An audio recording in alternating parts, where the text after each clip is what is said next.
Assalamualaikum warahmatullahi wabarakatuh. Perkenalkan, nama saya Pinova Sukarta. Saya berasal dari kelompok, nggak tahu kelompok berapa.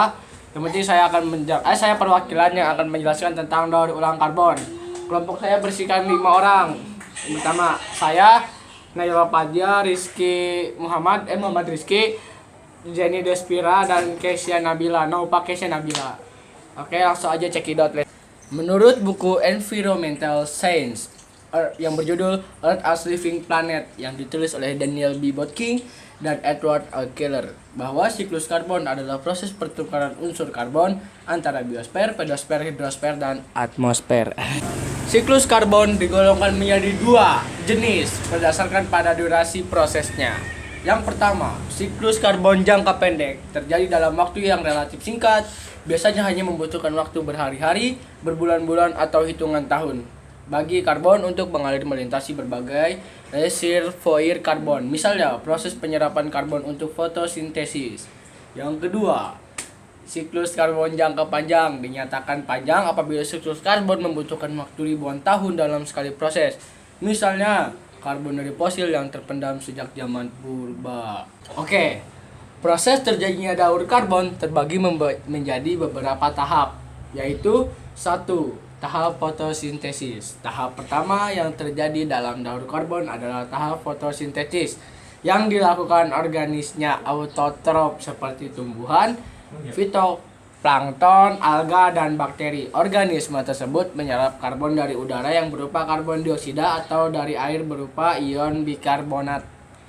Yang kedua, karbon berpindah. Tahap kedua dari daur karbon ini adalah berpindahnya karbon dari organisme autotrof ke organisme heterotrof yang terjadi karena adanya rantai makanan.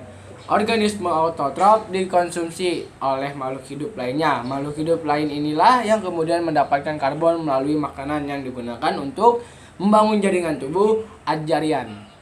3. Respirasi. Tahap daur karbon.